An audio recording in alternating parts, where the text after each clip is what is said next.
तुमने परीक्षा दिया है, परीक्षा में तुमने मेहनत किया है, ये गलत ढंग से नंबर चढ़ा हुआ है, इसकी रीटूटिंग कराई जाएगी। जो भी होगा अच्छा ही होगा और तुम्हारा और सुधार होगा, इसमें अच्छा नंबर आएगा। कोई घबराने की जरूरत नहीं, आप कोई गलत कदम मत उठाओ। सन 2002 से संचालित श्री हनुमंत छाया ज्वेलर्स असली सोना कुशल कारीगरी सोने चांदी के विक्रेता, मेडिकल कॉलेज के आगे दिल्ली रोड, सागर। मध्य प्रदेश बोर्ड का एक हैरान और अजीब कारनामा सामने आया है, जिससे एक छात्रा का भविष्य संकट में पड़ गया। दरअसल जब 10वीं कक्षा का रिजल्ट जारी हुए तो उसमें युवती को सप्लीमेंट्री बता दी गई।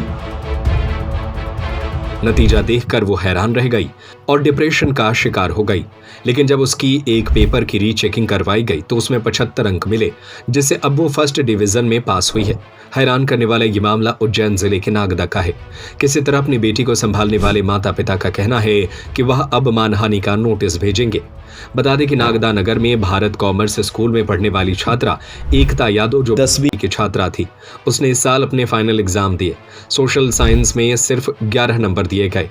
परिणाम देखकर वह पूरी तरह टूट गई और डिप्रेशन में आ गई। इससे एकता के माता पिता काफी दुखी हो गए। उन्होंने अपनी बेटी को समझाया और स्कूल पहुंचे। वहां के प्रिंसिपल KB गुप्ता से मिलकर उन्होंने अपनी बेटी की रीचेकिंग करवाने की अपील करने लगे। हालात को देखते हुए स्कूल ने एकता की रीचेकिंग करवाने का फैसला लिया। छात्रा के माता पिता आर्थिक रूप से कमजोर हैं। पिता प्राइवेट सिक्योरिटी गार्ड की नौकरी कर गुजर बसर करते हैं। फिर भी अपनी बेटी के भविष्य के लिए और परीक्षा में दी गई कॉपी की रीचेकिंग करवाने का अहम फैसला लिया, जो काफी हद तक सही भी साबित हुआ। छात्रा को रीचेकिंग में 75 नंबर आए, जिससे छात्रा फर्स्ट डिवीजन में परीक्षा पास कर पाई। नम आंखों से माता पिता मीडिया के सामने आए। उन्होंने बताया कि हमने तो अपनी बेटी की कॉपी को रीचेक करवा लिया। कई लोग तो ये सब नहीं करवा पाते और कई बच्चे तो फेल होने के बाद डिप्रेशन में आकर घातक कदम भी उठा लेते हैं। MP बोर्ड की इतनी बड़ी लापरवाही उजागर हुई है। अब MP बोर्ड को मानहानि का नोटिस भेजेंगे। स्कूल के प्रिंसिपल KB गुप्ता ने बताया कि छात्रा पढ़ने में बहुत होशियार है, जानते थे कि वह फेल कभी नहीं हो सकती। MP बोर्ड की ओर से बड़ी लापरवाही हुई है। दोषियों के खिलाफ सख्त कार्रवाई होनी चाहिए।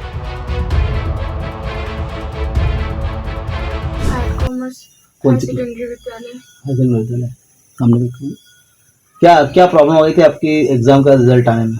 मैं MP बोर्ड की छात्रा हूँ, कक्षा 10वीं लाउडली। मैं MP बोर्ड की छात्रा हूँ, कक्षा 10वीं की। मैंने एग्ज़ाम दी। जब मेरा रिजल्ट आया तो उसमें मैं टॉप 5 था, तो मैं 5 सब्जेक्ट में पास थी, लेकिन एक सब्जेक्ट में 11 नंबर आया। उसके बाद हमने रीचेकिंग कराई स्कूल के द्वारा और नेताजी के द्वारा। फिर रीचेकिंग के बाद मेरा 4 तारीख को रिजल्ट आया, जिसमें मेरे 11 की जगह सोशल साइंस में 70 नंबर आया। ऐसा किसकी गलती से हुआ जो आपको सोशल साइंस में 70 नंबर बाद में लेना पड़ा, पहले 11 नंबर आए? जिसने चेक किया होगा, जिसने नंबर डाला होगा, उसी की गलती होगी। MP बोर्ड की गलती से ही, मतलब जिन्होंने MP बोर्ड शिक्षकों को दिया गया था उसकी गलती से ऐसा किया गया। हाँ। इसके लिए आगे आप क्या कार्रवाई करना चाहेंगे? मतलब आपको कितनी पीड़ा हुई थी इसकी, जब भी आपने नंबर देखे अपने, तो कितनी पीड़ा हुई थी? बहुत दुख हुआ था उस दिन। मेरी पूरी फैमिली बहुत ज़्यादा डिस्टर्ब हो गई थी, बहुत ज़्यादा टेंशन में हो गई थी कि ऐसा क्यों हुआ एक विषय में फेल होने के कारण। बच्चे के माँ लगती। क्या हुआ था आपकी बच्ची के साथ, जो इतनी मेहनत करके उसने पूरे साल भर पढ़ाई की और पढ़ाई करने के बाद उसको रिजल्ट इतना खराब आया, तो आपके दिल पर क्या बीती हो रहा है? मेरे दिल पर बहुत दुखी। फिर क्या आपने क्या कार्रवाई किया, आगे कुछ करने की कोशिश की? मेरे तो दिल में बहुत दुख है, मेरे परिवार में मेरे सब दुखी हुए थे। आपने जब बच्ची को इतने कम मार्क्स आए थे तो आपने बच्ची को किस तरह सांत्वना दी थी और किस तरीके से उसको आपने समझाया था? आपने आपको कैसा संभाला? बच्ची को तो मैंने समझाया, बच्ची को बोली मम्मी क्या करूं?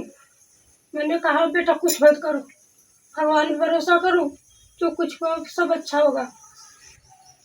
तो अब मतलब आप बच्ची के लिए क्या कहना चाहेंगे, कि मतलब और माता पिता के लिए क्या कहना चाहेंगे कि इस तरह से जो हरकत होती है? तरीके से जो आपकी बच्ची को बीती, किसी और बच्ची को बीतेगी, उसके माता पिता के लिए आप क्या कहना चाहेंगे, क्या होगा? उसके लिए कुछ नहीं करना, उसके लिए यही करना कि दूसरे बच्ची के साथ ऐसा ना हो।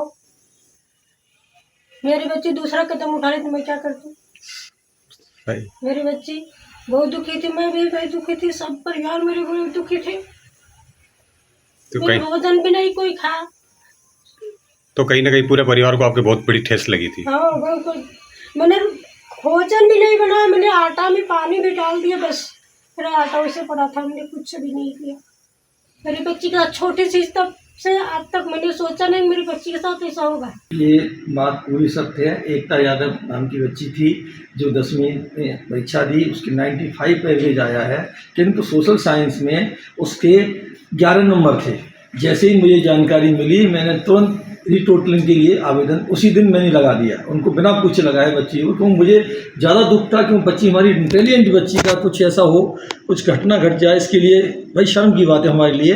तो हमने तुरंत उसी दिन एक्शन किया और उसको हमने लगवा दिया आवेदन। और आज कल परसों रिजल्ट आया उस बच्ची का, आज 73 थे वो, उसमें कॉपी भी उन्होंने दिखाई हमको, तो 73 नंबर हैं, किंतु 70 उन्होंने करके रीटोटलिंग किया, 70 कर दिया। 11 नंबर के 70 कर दिया, 73 की जगह 70 कर दिया। सर इतनी बड़ी जो गलती बोल सकती, लापरवाही बोल सकते हैं परीक्षा बोर्ड एग्ज़ाम बोर्ड ऑफिस वालों की, या जो टीचर ने एग्ज़ाम शीट को चेक किया, उसके बाद कहाँ तक वो सत्य माना जाए और उसके लिए आप क्या कदम उठाएंगे और क्या उनको संदेश देना चाहेंगे सर? देखिए हमारे हाथ में कुछ भी नहीं है, ये बोर्ड का है, मध्य प्रदेश माध्यमिक शिक्षा मंडल का केस है। इसमें तो जो टीचर है और जो जिसने कंप्यूटर में चढ़ाया है ये दोषी हैं और इनके खिलाफ कार्रवाई, कठोर से कठोर कार्रवाई हो, जो एक मध्य प्रदेश माध्यमिक शिक्षा मंडल का एक उदाहरण बने ऐसे लोगों के खिलाफ। सर जो मैं बच्ची के पिता है उनका तो ये कहना है कि मैं बच्ची की बोले भविष्य, अगर मेरी बच्ची को कुछ ऐसा कुछ हो जाता तो मैं क्या करता, तो बोले मैं अब मानहानि का नोटिस ठोकूंगा जो मध्य प्रदेश बोर्ड मंडल की ओर से। तो आपका क्या कहना है इस बार? बिल्कुल करना चाहिए, हमें पूरे वैधानिक कार्रवाई करना चाहिए जिससे कि भविष्य में ऐसा कोई टीचर न करे, गलत काम न करे। तो कहीं ना कहीं सर आप इस कार्रवाई को सत्य मानते हैं? बिल्कुल सत्य, पूरी सत्य कॉपी हमारे पास, हमने तो रिजल्ट बताया, उस बच्ची का रिजल्ट भी हमने परसों देखा और बच्ची भी आ गई हमारे पास कॉपी लेके कल या परसों की बात है। बच्ची की माँ का ये कहना था कि मैंने बच्ची को बड़ा समझाया था, बच्ची एकदम टूट चुकी थी, मतलब हताश हो चुकी थी। इस बारे में क्या कहना चाहिए? मैं आपको यही बता देता हूँ, वो बच्ची हमारी चार्टर्ड अकाउंटेंट बनेगी या कंपनी सेक्रेटरी बनेगी। बच्ची बहुत इंटेलिजेंट है, हमारे विद्यालय का गौरव होगी। ये मेरे यहाँ विद्यालय पढ़ी तो बच्ची को मैं कह सकता हूँ हमारे गौरव बनेगी विद्यालय। कहीं ना कहीं बोर्ड विभाग की बहुत बड़ी लापरवाही। हाँ, लापरवाही माध्यमिक शिक्षा मंडल की है, इसमें केवल वही दोषी है, इसके अलावा कोई नहीं। जो या तो जिसने नंबर चढ़ाए बोर्ड में वो दोषी है, वही दोषी है, और इसके अलावा हमारा विद्यालय का इसमें कोई भी हस्तक्षेप नहीं है। चलिए, धन्यवाद सर।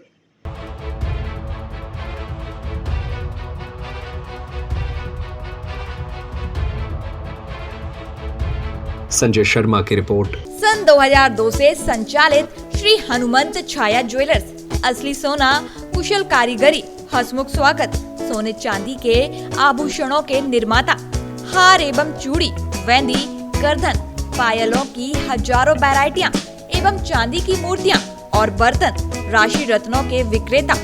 एक बार हमारे शोरूम में अवश्य पधारें। हमारा पता है मेडिकल कॉलेज के आगे, दिल्ली रोड, सागर, SCJ ब्रांच 2, सराफा बाजार, सागर।